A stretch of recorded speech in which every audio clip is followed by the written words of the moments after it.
much NOx reduction we can receive, and the amount of money that we're spending to receive it, so. The changes that we will be making to the government trucks and transit shuttle buses will look very similar to what is written in the non-government truck implementation guideline. So just to confirm, you're not looking at changing the cost share amounts or anything like that? No. That leads into my question. Can we look at the financial, dollar amounts? Originally, we had asked that you make it more financially appealing to these fleets to go to alternative fuels. And if your mission is to reduce NOx, you get that with the alternative fuels, which you not get with, your NOx numbers are extremely low here, where if you go with alternative fuels, minimum of 60% better numbers on up, including reducing PM altogether and VOCs. So I know that you allowed them to buy more vehicles, but to a school district, that doesn't really help them. They need the financial help. And I guarantee you, you could talk to any school district, and they are struggling with school buses and these clean diesel engines because of regenning and the filters. We could take that all away from them if you just make it a little bit more appealing to them to look at propane, natural gas, or even electric.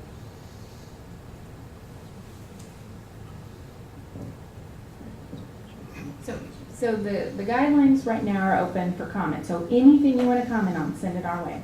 The BMP itself, and I don't think what you're talking about would require a change to the beneficiary mitigation plan. But if we start talking about going back to some of our goals or anything like that, that would be a BMP discussion. But I don't think this would be covered in that. I'm just throwing that. Anything is on the table. Send in your comment. The one item, though, about the requirement to destroy the vehicle, I think was one of the points from the Transit Authority. That's in the trust. So that's not something that's negotiable. But the other things are all definitely. And so with the price per pound, we're trying to get at that whole, if you have a really big reduction of emissions and you don't take as much money, then that's going to increase your score. But yeah, it's on the table, Kevin. Send in your comment. It's also worth noting that for most of the categories, electric vehicles do have a significantly better cost share than diesel vehicles. Just to throw that out there too.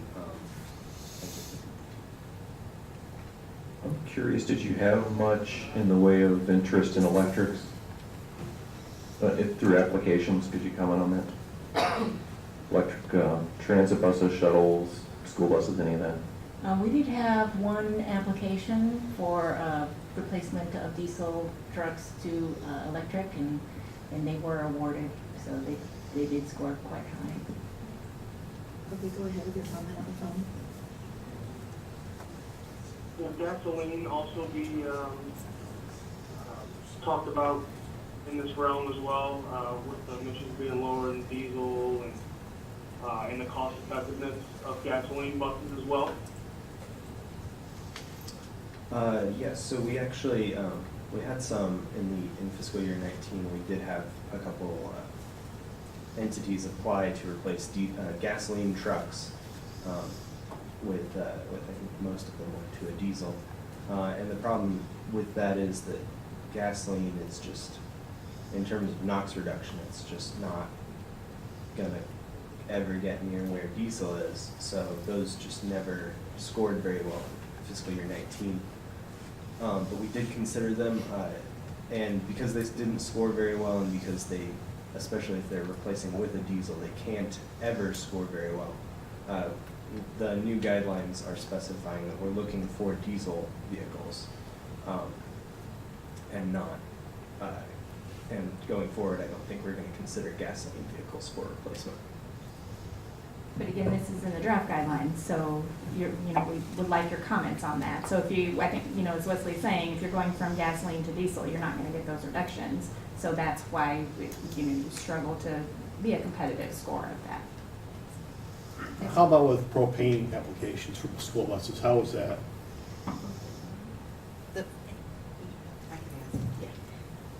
That falls under the alternative fuel. Okay. So it would be eligible for an application, you can apply for it, and then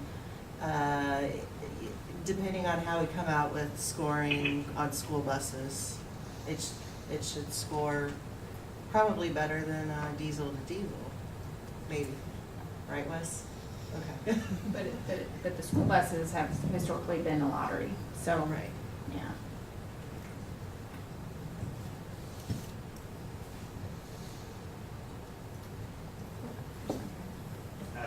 I have a question. Yes, go ahead. Thank you. So the timing, I buy and sell equipment throughout the year. So if the application period is September, October, does it backdate to any piece of equipment that I bought clear back to July 1st? Or do I need to wait until I'm either approved or not approved before I potentially buy that piece of equipment? So currently, the way the program works is that we are looking for reductions that occur after the application period. So you would apply for the funds, and then we would grant, if you scored high, then you would be granted the award, and then at that time, you would be purchasing your new vehicle to replace the old vehicle. So we have not historically retroactively awarded a project, but again, that's something that we received comment on during the first comment periods. But if you have an idea of how that would work, retroactively awarding projects, then we would welcome comments on that particular aspect. So your application period is September, October. We wouldn't know probably for another month or two, I guess, if we were awarded or not. And then we have until the end of June 2020 to actually make that purchase. So we've got a pretty small window there. If you don't retroactive that back to the entire year period, it's kind of a disadvantage for some of us. That's currently how the program requirements are written. Again, you know, this is an aspect that if you have ideas or have comments on, then we would welcome those comments, and we'd like to hear your thoughts on how the program should work. And one last thing, if I get a Class 8 truck and I take a medium duty out of service, does it have to be like for like, or is it diesel engine, irrelevant? Well, the class, I mean, it has to be a similar class, but you can go from a diesel to an electric or an alternative fuel, but it does have to stay within the same category. Well, it would be a diesel engine, but it would be does it have to be the same size engine, it has to be the same weight category vehicle that I dispose of versus what I purchased? So the guidelines don't specify anything about that. The trust does, okay.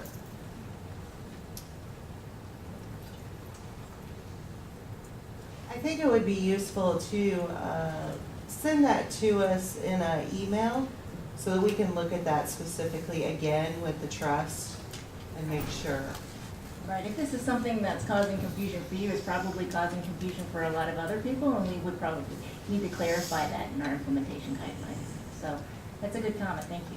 Because I think what you're suggesting is downsizing, like a bigger truck with, where your newer one is smaller, is that right? Well, again, I purchase a lot of vehicles and I sell a lot of vehicles throughout the year. I just need to know if I purchase 3 tractors, that I happen to have 3 medium-duty route trucks that I'm getting ready to sell. Maybe I use those as my turn-ins. They're both diesel engines, but they're a different class. So I just need to know if it has to be class for class. I think it would be useful for us to, you know, if you could write that out for us and send it to us in email so we can really look at that and consider that.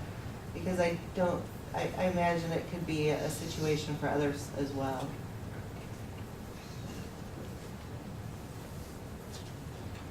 On the government trucks, we have a few counties in our region that are LMI, have very low revenues. They're running into issues where they have trucks that are either older than 92, that they can't replace because they can't afford to, or they meet the year range, but they don't have the money to even meet the match. Is there some way we can work some kind of formula for those disadvantaged counties to be able to replace those trucks in the future? So in the guidelines for the school buses, we certainly considered financially disadvantaged districts, but we didn't extend that to other categories. So, I mean, I think that's a valid comment. You could submit that and we could look at it. The way that the original guidelines were written, we talked about different rounds and, you know, encouraging folks that maybe are in that situation, not to give up hope, because as the money goes, then the funding available would increase. The trust does, again, still limit us by ages and different things like that. Also, the amount of money that can, I think it's only for government, can go up to 100%. I can't remember, I've said that too many times and now I've lost it. But we do still, of course, have to lean on the trust for quite a bit of that. But, you know, I think that's a great comment if you'd like to submit that to us. Is there any comments on the phone?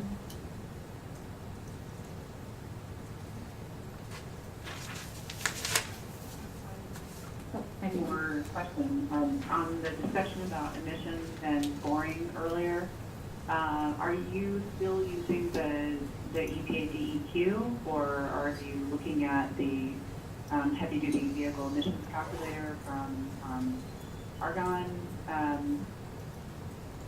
or different calculator? Thank you.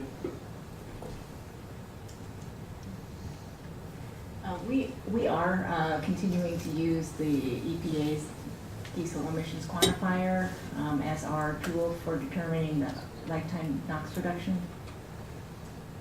I think during the first rounds of comments that we received comments from stakeholders inquiring about the different tools, and we landed on EPA's tools. But if you have additional information that you would like to submit, then we would definitely look into it.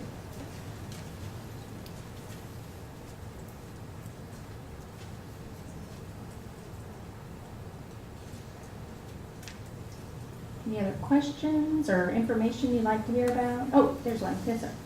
Question on the September, October application for the non-governmental trucks. Is there any way that we can push that up sooner? I mean, we've already, we've waited all this time for this grant to purchase, so we've not purchased.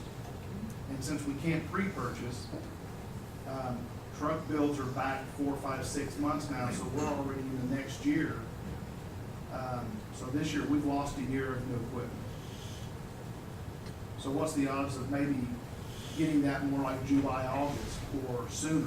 So I think part of our limiting factor was having the guidelines open for public comment. So if the guidelines open or close at the end of June, and then time for us to review the comments and finalize, get them out there, and then work through just the logistical process. But you're not the first person that said, you know, we plan for these things very far in advance, and it is a tight time frame. So I'm glad both of you brought that up. I mean, our goal is to spend the money and, you know, get the money out there, start realizing those NOx emission reductions through the process that we've laid out. So we can figure out.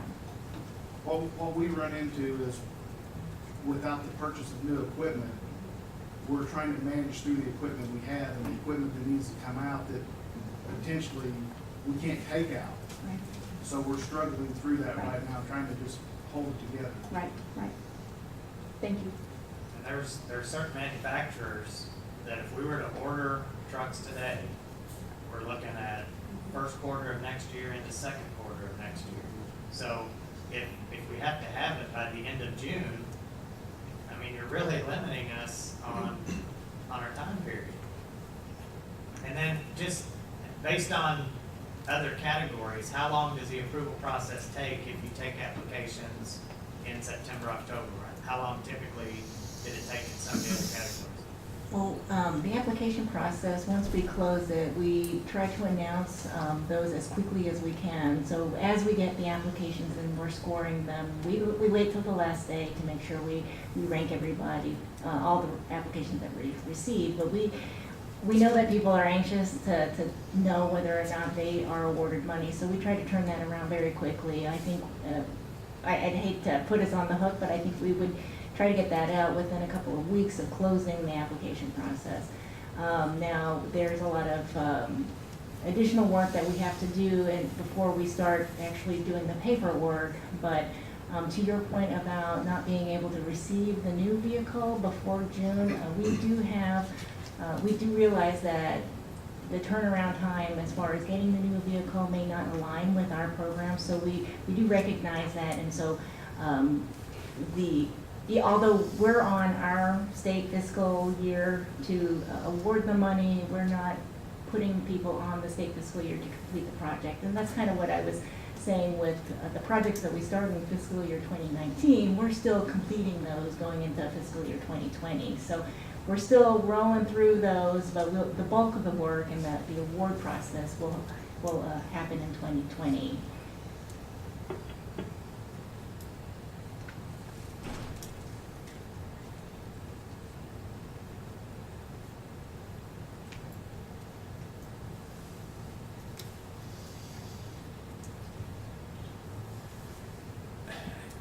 Could you refresh my memory on the Department of Corrections thing?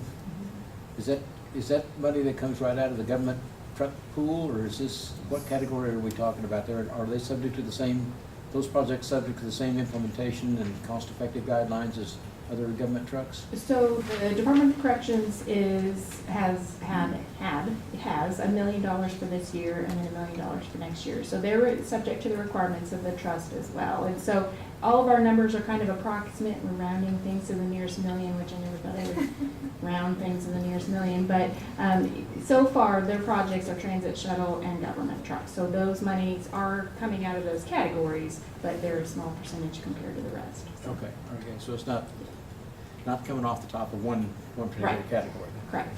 And is that a function just of the appropriations process, or? Yes, they were appropriated that through that. I did think of, there was something on the tip of my tongue to help answer the question that we had back here. There are additional, as Emily described, there are additional options under the DERA option. So some of the projects that maybe don't fit into one of the 9 other categories through the Volkswagen Trust, there could be additional options under DERA. And I am not a DERA expert. We don't have those guidelines out right now, but there could be different cost share. I think they probably still require the disabling of the old. But that could be another option for some of those projects that you were mentioning back there for the locals. I knew I had something else to say, and then it came to me. Other questions? Yes, sir, Paul. Yeah, I'm just curious if you could review this with the school bus lottery that we did for this last year. There were 67 schools who applied, and originally the top 40 that were picked were going to be funded this year. And just as I went around and had conversations, and it was kind of fun really, about where they were picked, especially number 67 up in Palmyra. It's like, you don't buy lottery tickets often, I hope. But anyway, as the time went on, I go in and talk to people who were 52, down in the 60s, and finally, I heard from schools that pretty much everybody got a letter that of the 67 that their projects would be funded. What was the result of that line for funding keep going up from 40 to where it actually got to 67? Was it people below 40 who just said they weren't going to utilize those funds this year, or did other funding become available? So I'll try and put it in a nutshell for you. So basically, the original, we had 67 applications. And so the thought was that we would be able to fund only a portion this first year, and then the rest would move into the next year. And it is a lottery system, so we're not comparing one school child or school bus to the other. But as we opened up the other categories, we figured out that we didn't have quite enough applications to be able to fund in some of the other categories this year. And in order to be able to fund the full $6.25 million this year, we were able to go ahead and award those buses. But those are buses that would have been awarded next year. It's just awarding them this year. And I think we're, a third of the way through maybe school buses. So there will be more opportunities for all of these categories. Actually, there's lots more money left to spend. It's really a kind of a drop in the bucket so far. But yeah, thanks for pointing that out. The school buses have just been awesome. I mean, the stories that Shelley tells us, I don't know if you follow the department's Twitter, but we've got some cute pictures of the school children. The entire school fits on one bus in some of these districts. So it's really been an awesome opportunity. So I'm glad that you've heard, I guess, maybe similar things from the field. So thank you. Other questions?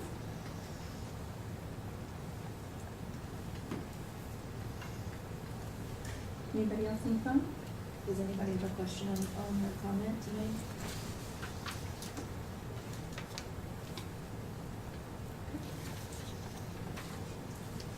Yes, Quick, yes, sir. quick question. You talked about operating time in different municipalities.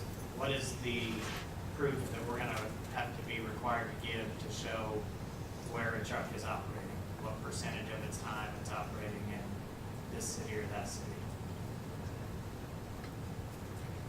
What documentation do we need? We don't currently require proof of that. That is just self-reported, with the understanding that we can be honest about it. Yeah, it will be one of the required fields on the application, and so part of the signature on the application says that, you know, all the information that you provide is truthful. And